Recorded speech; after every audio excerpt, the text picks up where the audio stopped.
Yes, reka twongere tuyifurize kongera kumererwa neza, reka tuyifurize amahoro n'imigisha nshuti bavandimwe muryango mugari w'akadasohoka bakunzi ba TV Duniani Kote. Tugarutse muri studio rero aka kanya n'amakuru adasanzwe, by'umwihariko ni byinshi biba biri kuvugwa ndetse kandi ni byinshi biba bikomeje kugenda bigaragara ku isi muri rusange. Nyamuneka rero nshuti bavandimwe muryango mugari w'akadasohoka, turaza kugaruka kuri byinshi bikomeje kugenda bivugwa ndetse kandi turaza kugaruka kuri byinshi bikomeje kugenda bigaragara. Turagaruka ku ruhande rw'igisirikare cy'u Burundi FDNB, turagaruka ku ruhande rw'igisirikare cya FARDC aricyo gisirikare cya Repubulika Demokarasi ya Kongo, ndetse kandi tugaruke ku ruhande rwa FDLR. Bivugwa yuko icyitwa FDLR ndetse kandi na bamwe mu basirikare ba FARDC bari gutorezwa hariya ku butaka bw'igihugu cy'u Burundi, hafi neza mu kibuga cya gisirikare cya Bururi. Bivuga yuko bagiye koherezwa mu ntara ya Kivu y'Amajyepfo, kongera guhuriza hamwe umugambi ukomeye cyane wo guhangana n'umutwe wa M23.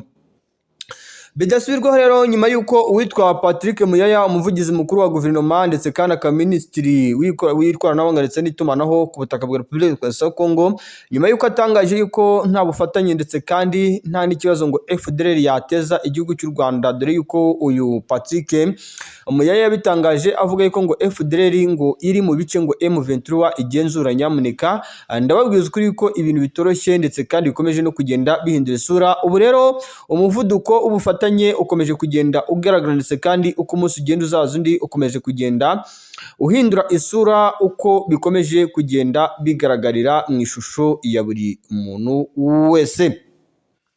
Turaza kubigaruka tuze kubabwira uko bihagaze. Turaza kugaruka kandi mu yandi makuru adasanzwe, turagaruka mu byiciro byinshi by'amakuru adasanzwe. Turagaruka mu gihugu cy'u Burundi, turagaruka ku ishyaka rya CNDD-FDD. Banyepolitike benshi mu gihugu cy'u Burundi baratungwa agatoki mu bufatanye buri hagati yabo n'icyitwa ngo icyitwa abagambanyi. Ibi byo tukunda no kwigarukaho cyane, ariko navuga ko noneho ari ibintu byabaye ikibazo gikomeye, kuko baravuga yuko bamwe mu badede bahamagajwe kujya gusobanura ubufatanye buri hagati yabo n'abo bita ngo n'abanzi b'igihugu cy'u Burundi. Ese abo banzi ni abahe?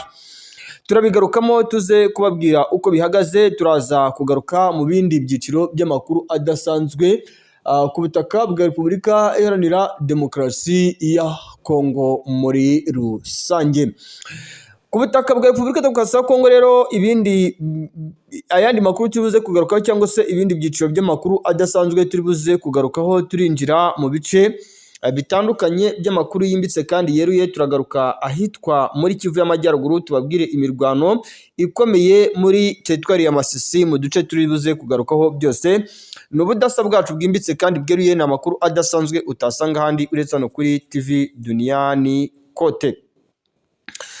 Turaza kugaruka mu makuru adasanzwe menshi cyane rwose, ngira ngo hari ayandi makuru ahari ari kuvugwa muri Kivu y'Amajyepfo. Abanyamurenge bongeye guhuriza hamwe imbaraga zikomeye cyane. Se izo mbaraga ni izihe? Turabigarukaho tuze kubabwire uko bihagaze. Turagaruka muri byinshi cyane bitandukanye ku bitero bya za Wazalendo mu bice bya za Katoyi na Kibabi n'ubundi nabigatseho n'imitwaro ya Masisi. Twihuse cyane rero, ndagira ngo dutangire ku ino nkuru idasanzwe ku bitero bya FARDC na Wazalendo mu bice bya za Katoyi ndetse n'ahitwa za Kibabi. Ibitero bya FARDC na Wazalendo ndetse na Wazalendo mu misozi itandukanye, cyane cyane mu misozi y'ahitwa za Kibabi ndetse n'ahitwa za Katoyi. Nakubwiza ukuri ko ni ibitero bimaze iminsi bigabwa ku ruhande rw'ibiro by'igisirikare cya Congo FARDC mu bice bigenzurwa na M23. Ni ibitero rero hatangazwa yuko amakuru mpamo byasize abaturage benshi bahunze ndetse kandi abandi bahasize ubuzima, nk'uko amakuru dukesha imboni zacu ziherereye muri ya bice akomeje kugenda tugeraho. Ku cyumweru tariki ya 22 z'ukwezi kwa 2026, ibice byo mu burasirazuba bwa Repubulika Demokarasi ya Kongo byongeye kuba indiri y'imirwano ikomeye muri teritwari ya Masisi. Hagabwe ibitero by'ingabo za leta zizwi nka FARDC zifatanyije n'imitwe yitwara ya gisirikare Wazalendo FDLR mu bice bya za Katoyi na Kibabi. Amakuru aturuka muri ibyo bice agaragaza ko amagana y'abaturage bahunze ingabo zabo mu gitondo cya kare bakwira imishwaro berekeza mu bice batekereza ko bifite umutekano. Abaturage bavuga ko bumvishe urusaku rw'imbunda ziremereye n'izoroheje, ibintu byateye ubwoba n'akaduruvayo ahitwa Katoyi, Kibabi no mu nkengero zabyo. Ibi bitero bibaye hashize iminsi mike indi mirwano ibereye i Rubaya, agace gafite akamaro kanini mu bukungu kubera amabuye y'agaciro acukurwa cyane cyane nka korota. Ihohoterwa rikomeye rero muri Masisi rituma abaturage babaho mu buzima bwo guhunga ndetse kandi no kudatekana, aho bamwe batangiye kugana ibigo by'impunzi biri Goma no mu tundi duce tw'intara ya Kivu y'Amajyaruguru tugenzurwa na AFC M23. Amakuru y'ibanze avuga ko hapfuye abantu benshi muri iyo mirwano, nubwo umubare nyakuri utaramenyekana neza kubera imbogamizi z'itumanaho n'umutekano muke bikoma mu nkokora abagerageza kugera ahabereye imirwano. Abaturage bavuga ko kandi hari abasivile baguriye muri ibyo bitero, abandi bagakomereka, inzu n'ibikorwa remezo bikangirika. Imiryango kandi itabara imbabare igaragaza ko hakenewe ubutabazi bwihuse burimo ibiribwa, amazi meza, ubuvuzi n'ubuhungiro by'igihe gitoya ku bimuwe n'imirwano. Amuneka ibintu ntabwo byoroshye. Teritwari ya Masisi rero imaze imyaka myinshi irimo ibibazo by'umutekano bitewe n'imitwe yitwaje intwaro ikorana hafi na leta ya Kinshasa iharanira kugenzura ubutaka n'umutungo kamere. Kuva umutwe wa M23 wongeye kubura imirwano mu 2021, imirwano hagati yawo n'ingabo za leta yakomeje guhinduranya mu bice bigenzurwa n'impande zombi. Mu mwaka wa 2023 na 2024 habaye ibiganiro by'amahoro byayobowe n'ibihugu byo mu karere birimo ibiganiro bya Nairobi, Rwanda n'ahandi, ariko ntibyatanze umusaruro wifuzwaga. Masisi kubera kuba ihana imbibi n'izindi teritwari nka Rusuru, Nyiragongo ndetse no kuba hafi y'umujyi wa Goma, ifatwa nk'agace k'ingenzi mu by'umutekano n'ubukungu. Abaturage ba Kongo, inshuti z'iki gihugu ndetse n'umuryango mpuzamahanga bahamagarirwa kugira icyo bakora mu maguru mashya kugira ngo hamaganwe ubwicanyi no kurinda abasivile. Abakurikirana ibibera muri aka gace bagaragaza ko hakenewe guhagarika imirwano byihuse no kubahiriza agahenge, kurinda abasivile hakurikijwe amategeko mpuzamahanga arengera ikiremwamuntu, kongera imbaraga mu biganiro bya politike bigamije umuti urambye w'ibibazo muri Repubulika Iharanira Demokarasi ya Kongo, gushyigikira ibikorwa by'ubutabazi ku mpunzi n'abimuwe. Uko imirwano ikomeza gufata indi ntera niko ubuzima bw'abaturage burushaho kujya mu kaga. Icyifuzo rusange ni uko impande zihanganye zashyira imbere inyungu z'abaturage, zigashyira hasi intwaro, hagatangira inzira y'amahoro arambye azagarura ituze muri Masisi ndetse no mu burasirazuba bwa Repubulika Iharanira Demokarasi ya Kongo muri rusange. Nubwo ubona yuko ibintu bitoroshye rwose ku butaka bwa Kongo, imirwano yo muri Kivu y'Amajyaruguru cyane cyane muri teritwari ya Masisi, Rushuru no mu bindi bice bitandukanye, FARDC yo yongeye kubura ibitero mu ishusho itandukanye niyo twari dusanzwe tumenyereye. Ibi bivuga yuko biri buze guteza inkeke ndetse kandi n'ikibazo ku rwego rudasanzwe, aho benshi bavuga yuko FARDC nyuma y'uko igaragaje yuko itifuza gushyira mu bikorwa agahenge kasabwe n'ubuhuza butandukanye, rwose ibi bivuga yuko bikomeje kugenda biba bibi cyane. Ibi ariko nubwo bivugwa, ngira ngo mu mazi iminsi mwumva imirwano ikomeye cyane yabereye ahitwa Kavumu guhera ku munsi wo kwa gatandatu kugeza kuri uno munsi. Umutekano rero biravuga yuko wongeye kusa n'ugaruka i Kavumu nyuma y'urusaku rw'imbunda mu gitondo cyo ku munsi w'ejo.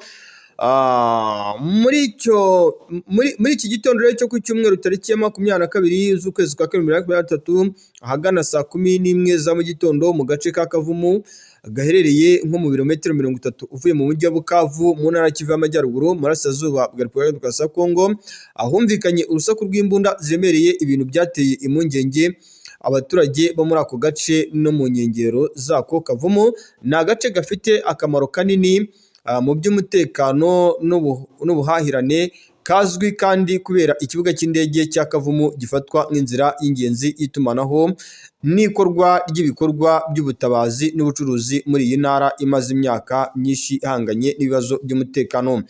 Nk'uko byatangajwe rero na guverineri w'intara ya Kivu y'Amajyepfo washyizweho na AFC M23 na MLDP twirwaneho, urwo rusaku rw'amasasu rwatewe n'abantu bitwaje intwaro bafatwa nk'abagizi ba nabi. Abo bantu ngo bagerageje guteza umutekano muke muri ako gace ariko bahise batabwa muri yombi n'inzego z'umutekano zari ku irondo. Umuyobozi w'intara yatangaje ko icyo gikorwa igikorwa cyo kubafata cyagenze neza kandi mu buryo bwihuse ku buryo nta kibazo gikomeye cy'umutekano cyabayeho. Nyuma yaho byavuzwe kandi ko umutekano wagaruwe burundu ndetse kandi abafashwe bazashyikirizwa ubutabera kugira ngo hamenyekane ukuri kubw'ibikorwa byabo. Byongeye kandi biravugwa ko kuwa gatandatu habayeho gushwamirana kwateje umutekano muke w'abahanganye na M23. Imirwano yamaze umwanya munini ariko baza gusubizwa inyuma. Amakuru yizewe avuga ko abo bagizi ba nabi barimo Wazalendo n'ingabo za FARDC bongeye kugaruka mu gitondo cyo kuri iki cyumweru mbere y'uko bafatwa. Intara ya Kivu y'Amajyepfo rero ni imwe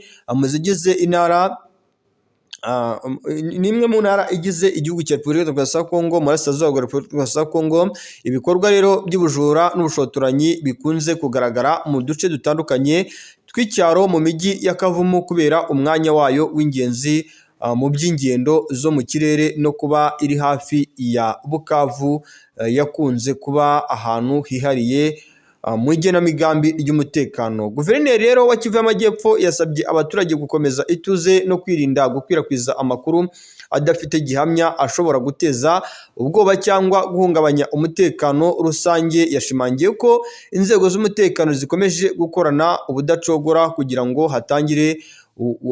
hatagira uwongera guhungabanya ituze ry'abaturage. Yongeyeho ko abafashwe bazagezwa imbere y'ubutabera kandi avuga yuko ibi bigomba kuzakorwa mu buryo bwa kinyamwuga nk'uko guverineri w'intara ya Kivu y'Amajyepfo yabitangaje. Nubwo rero ibi byose biri kuvugwa cyangwa se nubwo ibi byose biri gukorwa ku ruhande rw'igisirikare cya FARDC no ku ruhande rw'igisirikare cy'u Burundi FDNB, bo baracyategura ibitero bidasanzwe ku ruhande rw'umutwe wa M23. Nyamuneka ibintu ntabwo bisanzwe. Uti rero ibintu ntabwo bisanzwe gute? Ngira ngo ku munsi w'ejo niba mwarabyumvise neza, nababwiye yuko uwitwa Patrick Muyaya yagerageje rwose kwihakana cyangwa se kuvuga yuko FDLR nta cyago cyangwa se nta kibazo yateza igihugu cy'u Rwanda. Anabyerura avuga yuko bagerageje gufata ingamba guhera mu myaka myinshi itandukanye FDLR ibarizwa ku butaka bwa Repubulika Demokarasi ya Kongo kugira ngo bayirwanye, ariko Minisitiri Patrick Muyaya akaba umuvugizi mukuru wa guverinoma ya leta ya Kinshasa ibi yabitangaje agaragaza yuko FDLR nta kibazo iteje, ariko nanone mu bakurikiranira hafi ibikomeje kubera ku butaka bwa Kongo bavuga yuko rwose ahubwo FDLR aka kazi kuvugana aribwo iri guhabwa ingufu zidasanzwe zitandukanye n'izo twabonaga mu buryo budasubirwaho, kuko bivuga yuko iyi FDLR ikomeje kugenda isapotingwa cyane rwose n'uruhande rw'igisirikare cya Repubulika Iharanira Demokarasi ya Kongo ndetse kandi na guverinoma ya Kinshasa. Nuko bitoroshyera ibi bintu ntabwo biri buze koroha habe na gatoya. Ku butaka bwa Kongo intambara ishobora kuba yahindura isura mu buryo butandukanye n'ubwo natekereza cyangwa se wowe watekereza. Muri rusange ibintu ntabwo byoroshye rwose habe na gatoya, bikomeje kuba bibi cyane kuko nk'ubu biravuga yuko nibuza FDLR zigera ku 2700 ziri gutorezwa mu kigo cya gisirikare cya Bururi, kandi ikavuga yuko briefing aba ba FDLR bari guhabwa bafatanyije n'abasirikare b'Abarundi na FARDC Hibu Special Force ngo nukwambura M23 na MDP twirwaneho ibice byose bafite byo mu ntara ya Kivu y'Amajyepfo cyane cyane mu misozi y'Iminembwe ndetse kandi bikanavuga yuko ibice byinshi biri gushyirwa ku rutonde harimo n'umujyi wa Bukavu. Umujyi wa Bukavu rwose uri ku rutonde rw'ibice bigomba kwamburwa M23. Ndi kuhabona rwose aba FDL, ngira ngo umuntu uri muri groupe yacu turaza kumuhereza video arebe ukuntu bari gutorezwa mu gihugu cy'u Burundi rwose, nubwo leta y'igihugu cy'u Burundi yo yagiye ibihakana cyane ivuga yuko FDL batayitoza, ariko rwose mu mashusho mamo video ndetse kandi amafoto dufite hano, tunashimira abantu baba bari hariya rwose bagerageza kuduhereza amafoto n'amavideo biba biri gukorerwa hariya, kuko ntabwo ari ibintu biba byoroshye kuba amakuru ya hariya wayabona cyangwa se ukabona n'amafoto n'amavideo byaho. Nyamuneka ni ibibazo bikomeje kugenda biba ikibazo, ndetse kandi n'ibibazo bikomeje kugenda byiyongera, ndetse kandi bifata n'intera idasanzwe muri rusange. Ntabwo ibintu byoroshye, FDL 2700 rwose ngo zarateguwe zigomba kwambura M23 ibice byose bafite. Mugambi rwose wagiye ushaka kuburizwamo na Minisitiri w'Ingabo z'igihugu cy'u Burundi, Protimogaba mukuru w'Ingabo z'igihugu cy'u Burundi, General Prime Niyongabo, avuga yuko rwose ibintu bishobora kuzangiza isura y'igihugu cy'u Burundi ku ruhando mpuzamahanga, ariko Perezida Evariste Ndayishimiye we agakomeza kugaragaza yuko atakwigera ahagarika ibi, cyangwa se atakwigera ahagarika gusapotinga iyi FDL. Ibintu ntabwo byoroshye rwose, ibintu ntabwo biba byoroshye habe na gatoya. Bikomeje kuba bibi ndetse kandi no kuzamba uko umunsi ugenda uza haza undi muri rusange. Ishyaka rya SND FDL ngo naryo riri mu mazi abira rwose. Perezida Evariste Ndayishimiye hari bamwe ngo mu yahamagaje, kanavuga yuko rwose Reverien Ndikuriyo ku rutonde rw'abari guhatwa ibibazo, ariko ntabwo turamenya amakuru mpamo ku bibazo byibitse, ariko cyane harimo ko aba bagabo rwose ngo bafite kunyiriza umutungo w'igihugu cy'u Burundi, cyane byakagiriye uruhare abaturage cy'u Burundi, ariko nanone bavuga ngo umwera ututse bukuru ucyakwiriye hose. Uyu Perezida Evariste Ndayishimiye yagiye ashinzwa kubaka amahoteli n'akatari amahoteli, yagiye ashinzwa kugira ibikorwa bimwe na bimwe mu byarira inyungu, kandi nyamara abaturage b'igihugu cy'u Burundi bo bari kwicira isazi mu maso, cyangwa se ibibazo bikomeje kugenda biba ibibazo, ndetse kandi biniyongera uko umunsi ugenda uza haza undi muri rusange. Inshuti bavandimwe bakadasohoka, ibintu biba bikomeje kuba bibi ndetse kandi no kuzamba muri rusange. Minisitiri rero Nduhungirehe yamaganye imvugo za Muyaya kuri FDL, asaba Repubulika Demokarasi ya Kongo kubahiriza amasezerano mpuzamahanga. Minisitiri w'Ububanyi n'Amahanga n'Ubuterano w'u Rwanda Ambi Olivier Nduhungirehe yashyize umucyo ku byo yise kwijijisha no kugoreka ukuri ku bikorwa bya guverinoma ya Repubulika Demokarasi ya Kongo ikomeje gukerensa ndetse kandi no guhakana uruhare rw'umutwe wa FDL mu guhungabanya umutekano w'u Rwanda n'akarere ko mu biyaga bigari. Ibi yabigarutseho nyuma y'amagambo yavuzwe n'umuvugizi wa guverinoma ya Repubulika Demokarasi ya Kongo Patrick Muyaya, wavuze ko nyuma y'imyaka 32 FDL idakwiye gufatwa nk'ikibazo ku Rwanda. Yagize ati, ese abagize FDL bahunze u Rwanda mu 1994 nyuma y'imyaka 32 baracyari ikibazo ku Rwanda? Oya. Iyi mvugo rero nk'uko Ambi Olivier Nduhungirehe yabigaragaje igamije kuyobya uburari no gupfukirana imikoranire y'uyu mutwe washinzwe n'abasize bakoze jenoside yakorewe abatutsi mu 1994. Yashimangiye ko iki kibazo cya FDL kitagomba gushingira ku myaka y'abayigize cyangwa se umubare wayo, ahubwo gishingira ku ngengabitekerezo ya jenoside y'umutwe w'abayubakiyeho kandi ugikomeje gukwirakwiza ingengabitekerezo.